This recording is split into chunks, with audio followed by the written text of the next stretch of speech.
السلام عليكم ورحمة الله وبركاته خياتي، إن شاء الله كامل تكونوا بخير وبصحة وبعافية وصحة عيدكم وكل عام وانتم بخير. اليوم نخيطوا مع بعض سروال رجالي للقميص. طلبوه مني أصدقاء الفيسبوك ياسر. بإذن الله راح نخدمه قدامكم خطوة بخطوة من التفصيل حتى لآخر مرحلة. المهم البنات ما نوصيكمش دعم القناة بالإعجاب حتى يطلع الفيديو لغيركم ويستفادوا، والاشتراك إذا كنتم زوار جداد في القناة. مرحبا بكم، نورتوني، وتفعيل الجرس به يوصلكم كل جديد، وما تبخلوش عليا بتعليقاتكم المحفزة أو بالأسئلة إذا ما فهمتوش شي حاجة. يلا نبداو بسم الله. هنا عندي القماش تاعي، الطول نتاعو تقريبا 1.5 متر. المهم نحكموا القماش تاعنا ونطووه على 4 من جهة العرض، ونخلوا طبقتين اللي من التحت أكبر من طبقتين اللي من الفوق ب6 سنتيمتر كما راه موضح في الفيديو. الطبقتين هذوك اللي من الفوق يكونوا للأمام، والطبقتين اللي من التحت راح يكونوا للخلف. يعني راه إن شاء الله يكون موضح مليح. نقيسو من بداية القماش ب8 سنتيم، نهبطو ب8 سنتيم. نحدد نقاط. هذا المكان تاع لاستيك يعني رايح يكون الطول من هذا الخط، يعني كي نرسمو الخط باش نعاود نقيسو الطول تاع السروال اللي نحوسوه، فهمتوني؟ يعني هذا رايح يطبق مش رايح يتحسب، رايح يكون في جهة لاستيك.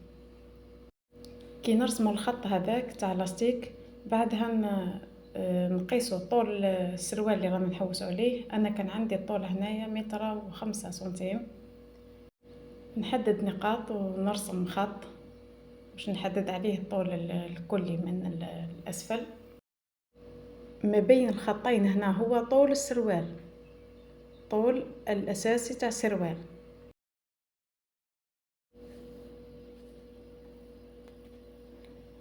بعدها نروح للفوق. شتو الطبقتين هذوك اللي من الفوق هما يخرجولنا تاع الأمام، نبداو نخدموا عليهم دركا. نبداو نخدموا من الأمام. شتو ندخلوا ب6 سنتيم في القطعتين تاع الأمام هذيك اللي راهي الفوق، ندخلوا تاني ب6 سنتيم، يعني من قبل القطعتين التحتانيين هذوك فيهم 6 سنتيم باش عاود طبقنا القطعتين الفوقانيين، ومن بعد القطعتين الفوقانيين نعاود ندخلوا ب6 سنتيم.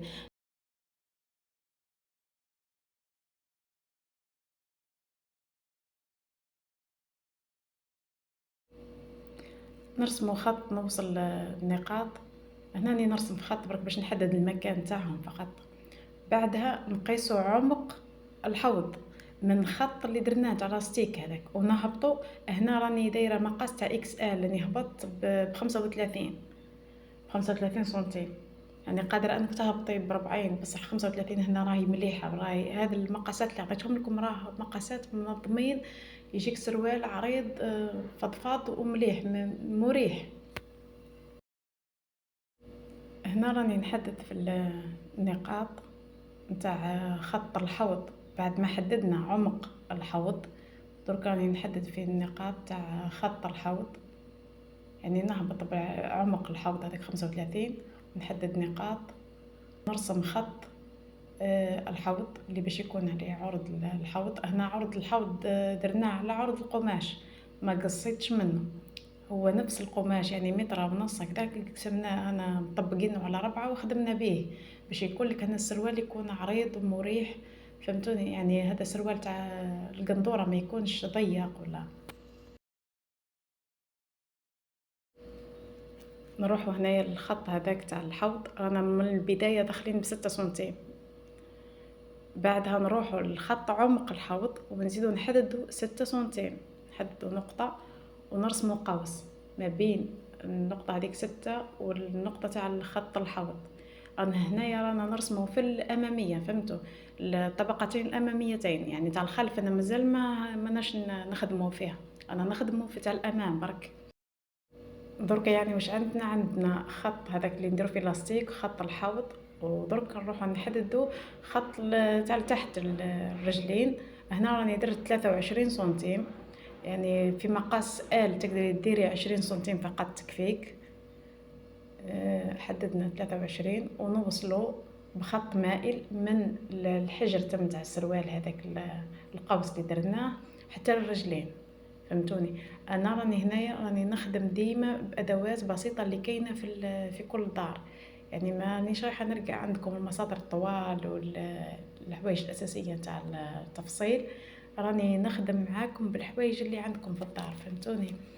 يعني اللي راه عندها الامكانيات وعندها الاخرى ما تقوليش علاش راكي تخدمي كيما هكذا. راني نخدم على اساس الناس المبتدئه اللي ما عندهم والو، راني نوري لهم كيفاش يخدموا بالحوايج البسيطه. نحددوا الخط نتاعنا.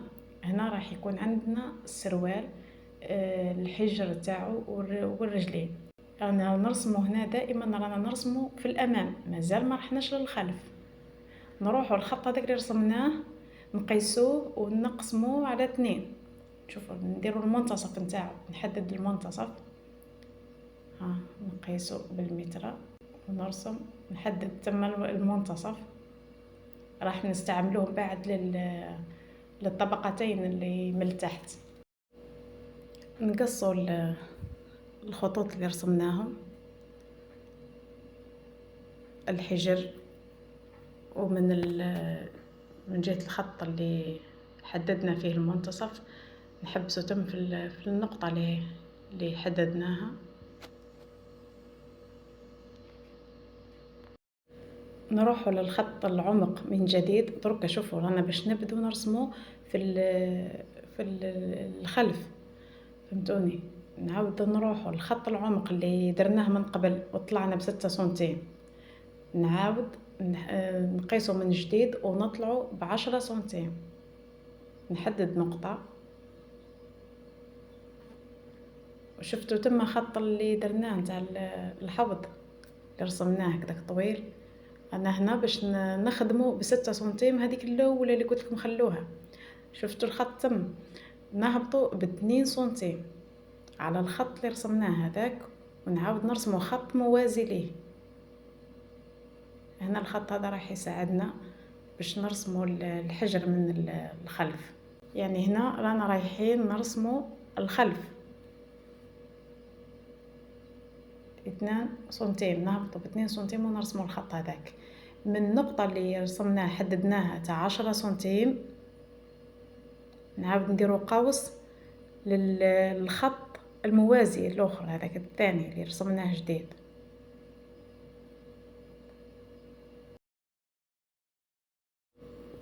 شفتوا من نهاية القوس نهبطوا بخط مائل للنقطة اللي حددناها تاع منتصف تم تاع الساق هذيك، نهبطوا بخط مائل. راني نذكر فيكم ان رانا نرسمه في الخلف. فهمتوني؟ نهبطوا بخط مائل. هاد القياسات الا كان خدمتوا بهم راح يجيكم السروال مضبوط هايل مريح واسع. يعني مجربات من قبل وخدمه به ياسر من قبل، والله العظيم ما شاء الله القياسات هادو ما شاء الله. نكمل نقص باقي القماش هذاك، ومن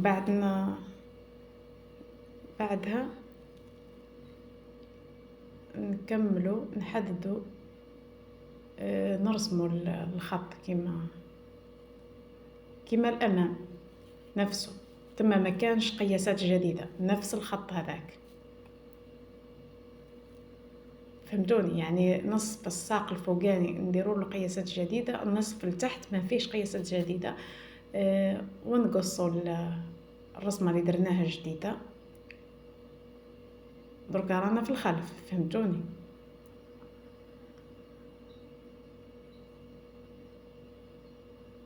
نقصوا تم وين كاين فخذين شفتوا النقطة هذيك اللي حددناها، نعاود نفسها، ما كانش زيادات، قصينا نفس وش قصينا في القدام. اتمنى راكم فهمتوني يعني، والفيديو راه موضح وبسيط، ما فيش تعقيدات باذن الله. درك رانا تحصلنا على سروال من الامام والخلف. نروح نخدموا الثانيه ولا العطفه يعني الثانية راح تكون عريضة كما راهم يتباعوا في الأسواق. السروال تلقوه من التحت عريض، فيه ثانية عريضة، راح نخدموها من التحت. هذيك اللي رايحة نقيسوها من جديد راهي مش داخلة في الطول، فهمتوني؟ يعني الطول اللي رسمناه هذاك الخط اللي راهو قدامكم، ودرك باش نعاود نرسمو خط اللي باش نقصو منه الثانية. انا هنا راني حددت 8 سنتيم، يعني رايحة ندير الثانية العريضة. اما اللي حب الثانية الرقيقة هنا يدير غير 3 سنتيم. وانا نفضل لكم انكم ديروا ثانية العريضة، حتى ولو السروال لقيتيه قصير لا قدر الله، ولا صارلك ضيفه في الثانية، ولا مش عارفة كيفاه، تقدري انك تعاود تفتحيها ولا ترقلي من هذيك الثانية بعد، فهمتوني؟ يعني تكون لكم عريضة بزيادة خير من تروحوا تقصوا ومن بعد تقعدوا طبوا فيها وتضيفوا تزيدوا لها قماش اخر، ولا نتنوا القماش نتاعنا. هكذا الطريقة راح تكون لكم يعني احترافية اكثر. تتني القماش ومن بعد تقصي الثانية، يعني ما نجوش نقصوا الثانية على الخط اللي رانا رسمينه ديريكت ونمشوا معاه، لا. هكذاك رايح يكون لكم السروال شغل مكمش من تحت في الرجلين، فهمتوني؟ هنا رانا حددنا 8 سنتيم تاني من الفوق باش نعرفوا القيس اللي راح نقصوه فقط. شوفوا انا حددنا على حسب الخط اللي رسمناه، تما نعاود نقصه من جديد. شوفوا وين قصيناه، نعاود نفتحوا القماش نتاعنا عادي. نعاود نفتحوا القماش. يعني هاد الخطوة هذه راهي مهمة، نتمنى كامل انكم لازمها تكون، يعني ما تكونش يكون السروال نتاعك كامل من تحت مكمش وما يكونش خدمة احترافية، فهمتوني؟ نعاود نقصوا القماش الزايد. شوفي لي هذاك الزايد هذاك، شوفي كي تتني القماش تاعك رايح يكون نفسه، ما يكونش عندك، ما يكونش الثانية هذيك تكون صغيرة ولا. شوفي كي ديري كيما هكذا رايح يجيك الاخر السروال تاعك مكمش من تحت. اما كي ديري الطريقه اللي راني موضحتها لك في الفيديو باذن الله راح يكون السروال تاعك مسرح مخدوم مريقل منظم بطريقه احترافيه اكثر.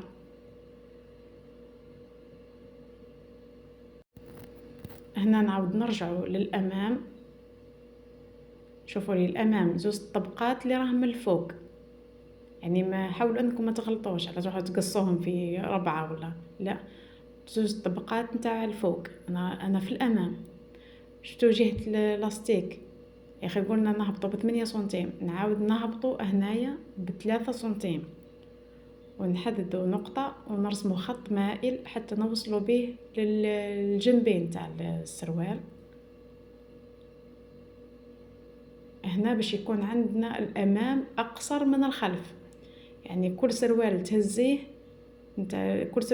تلقي القدام نتاعو اقصر من الخلف، فهمتوني؟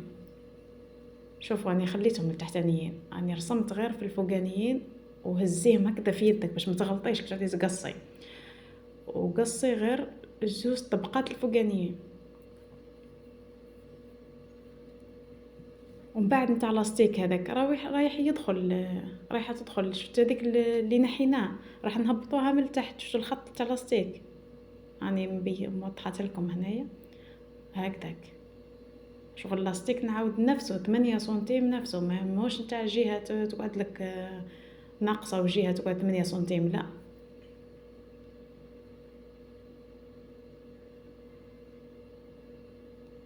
شوفي الخطوه هكذا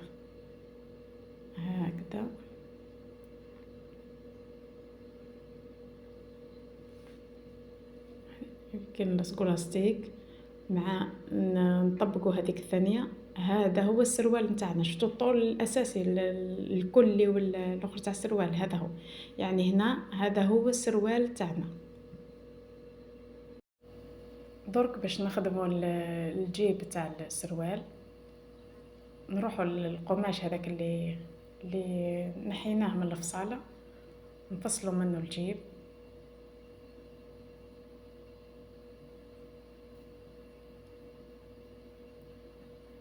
شوفوا هنا راني حددت الجيب، هنايا راني هبطت من خط تاع لاستيك ب10 سنتيم، ومن بعد بديت الخط نتاع الجيب هذاك اللي راني رسماته واحد 16 سنتيم هكذاك ولا 17.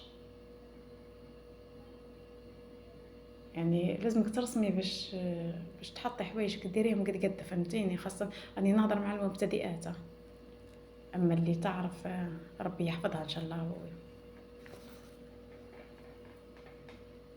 هذاك القطعه هذيك راني نحيتها من القماش هذاك اللي نحيته من الفصاله باش ندير به الجيب. نبداو هنا بسم الله الخياطه. المقاس تاعنا كما قلنا اكس ال، رانا مفصلين ومريقلين نورمالمون القياسات صحيحه. من المفروض انه في الخياطه راح يجينا قد ما تجيش بلاصه طالعه بلاصه هابطه بلاصه زايده بلاصه ناقصه، لا، من المفروض انه يجي قد. نبدو نخيطوا الامام وبعدها الخلف، ودائما كما نوصيكم الخياطه عاودوها مرتين، وخاصه في هاد السراول، وخاصه سراول الرجال راهم تمتم يتقطعوا من الحوض تما لتحت، يعني عاوديها مرتين وثلاثه ويا ربي الا كان قاعد لهم. فهمتوني، راكم كامل عارفين المعاناه يعني. بعد ما نكملوا الخياطه تاع الامام والخلف نروحوا نحكموا السروال تاعنا من المنتصف ونثبتوه ببانجل ولا حاجه هكذا باش ما يهرب لكمش القماش وما تجيكمش جهه طول من جهه، فهمتوني.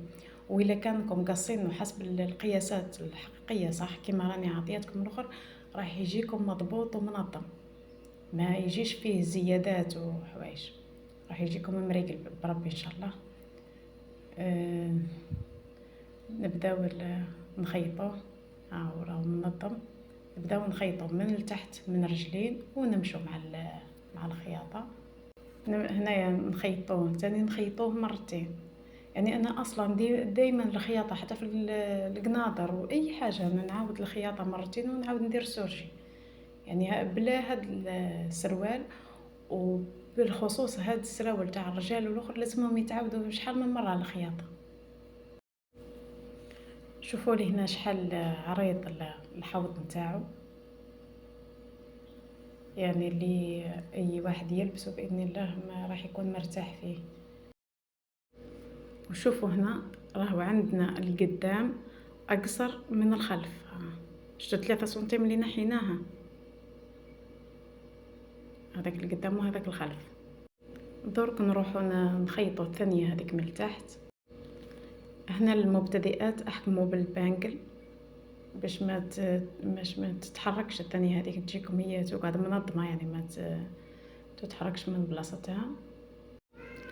نبداو نخيطوا من الاسفل كامل، نديروا خط من التحت كل، نديروا الخط الاول ومن بعد نروحوا للوسط ومن بعد نكملوا الثانيه هذيك نكملوا نفينوها كامل، يعني راهي الخطوات موضحه باذن الله في الفيديو.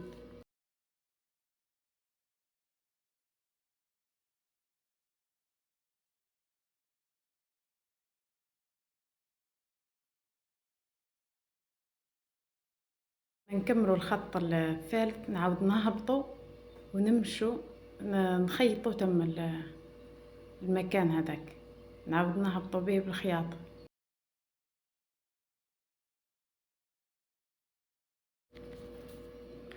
شفتوا كيفاش جا 3 الخطوط هذوك خيطناهم ومن بعد خيطنا هذيك الخط اللي ما بيناتهم، يعني وجدنا شتو ديك الزياده اللي درناها في الثانيه. شوفوا كيفاه شتو كيفاه جاتنا رجل ماهيش مكمشه مسرحه منظمه، خدمه متقونه احترافيه. نروحوا نخدموا الرجل الدوزيام بنفس الطريقه. الفيديو ان شاء الله يكون واضح. ما تنسوش البنات دعم القناه بلايك باش يطلع لغيركم ويستفادوا الناس الكل. الزوار جداد مرحبا بكم، وما تنسوش الاشتراك باش يوصلكم كل جديد. واي واحده من الاخوات عندها سؤال على اي موضوع في الخياطه مرحبا بها، وان شاء الله نقدر نجاوبها باذن الله. هنا رانا نخدموا في الجيب، قسنا من الخط هذاك تاع لاستيك و10 سنتيم، وهبطنا حددنا بداية الجيب هذاك. ومن بعد رسمنا الخط نتاع الجيب، الفتحة نتاع الجيب 16 سنتيم هكذاك. اما طول القماشه هذيك رايحين نخدموا بها الجيب من الداخل، راهي تقريبا 40 سنتيم الطول تاعها. يعني تجيك من بدايه تاع الخط اللي رسمناه تاع لاستيك حتى تحت الحوض، شوي تحت خط الحوض. نخدموا الجيب قبل ما نلصقوا لاستيك، فهمتوني؟ نخدموا الجيب اولا، وهي الاساس الخدمه انه قبل ما نخيطوا كليا نخدموا الجيب. لكن انا علاه ما خدمتش الجيب اولا؟ بقيت نتسنى في الراجل رايح يجيب لي الفرميتور، على بالي باه يديروا الفرميتور. قال لي اصبري شوي، بعد ما جابليش يعني طول. هيا قلت نخيط انا السروال، بعدها كي يجيب نعاود نخدم الجيب تاعي. انا من العباد اللي ما نشريش انا الحوايج تاع الخياطه، فهمتوني؟ مهنيه راسي اللي يجيبوها هذيك هي نخدم لهم بها. بعدها كي طول ما جابليش كلمني قال لي راني نسيت وكذا. كملت خدمت الجيب هكذاك. قال لي عادي خدميه هكذاك بلا فارميتور. اي عاود خدمته. يعني نتوما كي تجوا باش خدموه البدايه كلها، خدموا الجيب تهنوا منه هو مفتوحه مفروده القماشه، فهمتوني؟ بعدها عاود خيطوا براحتكم، يعني راح تكونوا هنا مرتاحين اكثر. بعد ما حكمت القطعه هذيك اللي خدمتها بالسورجي بالبانجل، حكمتها بالبانجل، نروحوا نخيطوا دوك الخط هذاك اللي رانا رسماته، نخيطوا عليه شغل كمستطيل رقيق هكذا منه باش نفتحوا نديروا الفتحه نتاع الجيب. بعد ما نخيطوا المستطيل الرقيق تاعنا هذاك نديروا نعاود نقصوا الفتحه هذيك من الداخل، ومن بعد نقلبوا القماشه هذيك الصغيره للداخل، ونخيطوا المره الاولى، ومن بعد نعاودوا لها الدوزيام باش تشد القماشه مليح. يعني ما تقعدش تخرج لنا من بعد كي تدخل الواحد كي يدخل يده تعاود تخرج معاه ولا حاجه، لا ديري لها الخياطه الاولى هذيك ومن بعد تدور عليها خياطه دوزيام. هاي تكون النتيجه كيما هكذا كيما راهي موضحه. نعاود نحطوا درك الجيب البطانه تاع الجيب. دائما نديروا الواجهه تاع القماش تاعنا تكون هي القدام، الدخلانيه تاع القماش هي اللي تكون لداخل في الجيب من الداخل. ونخيطوا كل الجهات، نفوتوا عليهم كامل بالماشينه. شوفوا النتيجه درك تاع الجيب، خدمه راهي متقونه ما شاء الله. هذا راهو من الداخل، وشوفوا كيفاش راهم فيني.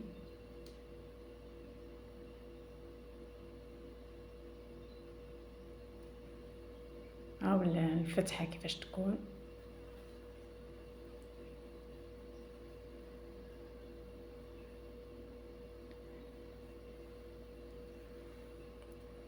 درك نخدموا اللاستيك. هنايا شحال المتراج تاع اللاستيك تاعنا، القيس نتاعو نروحوا نقيسوا دورة الخصر نتاع الرجل تاعنا هذا اللي باش نخدموله، ونقسموها على 2. النصف هذاك نزيدوله 10 سنتيمتر، يعني دورة الخصر تقسيم 2، ومن بعد نزيدو 10 سنتيمتر. هنا بعد ما سرجينا كامل الخياطة اللي خيطناها، نروحوا نحطوا لاستيك في منتصف الخلف ومن بعد نخيطوا عليه. وشوفوا راني عاودت تنيت، وبعد نتنوا القماش نخلو شوي فراغ. هذاك المكان اللي راني شدته بيه بصبعيه هذاك راهو فراغ. بعدها نزيدو نتنوا القماش، يعني شتو المكان اللي نحطه فيه صبعيه هذاك راهو فارغ، اللي راح نخيط عليه درك راهو فارغ. هذاك ما فيش لاستيك راهو شغل من الفوق. ومن بعد كامل ندوروا على السروال تاعنا، نخيطوا الخط الاول، بعدها نديروا الدوزيام.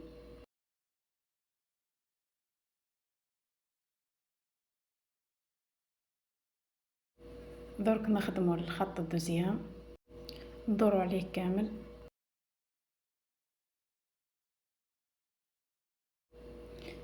نعاود نديروا 2 فتحات باش ندخلوا الخيط هذا كما راه موضح في الفيديو.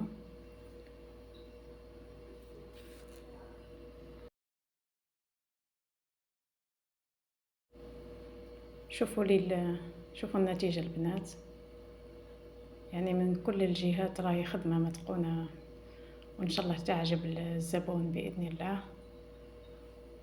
وإن شاء الله نتوما تاني تكونوا استفدتوا.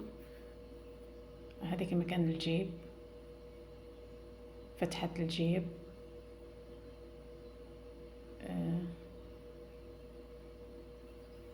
من الداخل.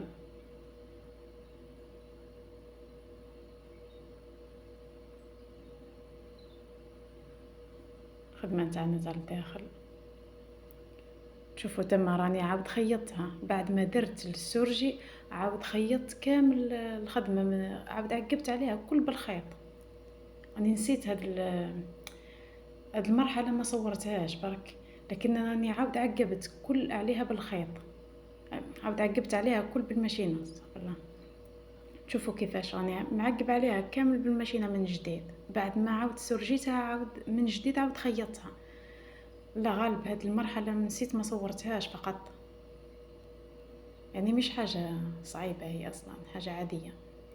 شوفوا لي الرجل كيفاش ما جاتش مكمشة من الداخل، هذيك البلاصة تاع الثانية اللي قلت لكم زيدوا هذيك الشوي هذاك، كي فصلناها بالطريقة هذيك شفتوا كيفاش ما جاتش مكمشة من الداخل كامل. بإذن الله راهي مفنية ما شاء الله. يعني الخدمة تاعكم بربي إن شاء الله إلا كان خدمتوها كيما هكذا ولا خير من هكذا رايح يكون الزبون فرحان بها، يعني ما يلقاش أصلا واش يهضر. بعد في الاخر برك تعاود يتحدد السروال تاعنا، ونقواه كش ما عندنا خيط خارج ولا زايد ولا حاجه نحوه وصاي. المهم البنات، وصلنا لنهايه الفيديو، ان شاء الله يكون عجبكم. ما تنسوش دعم القناه وتفعيل الجرس، دعموني بالتعليقاتكم المحفزه، كاش سؤال مرحبا بكم. وقولوا لي واش تحوسوا الفيديو القادم، واش ندير لكم، واش الموديل اللي نديره لكم. الى هنا نقول لكم الى اللقاء الفيديو القادم باذن الله. باي باي.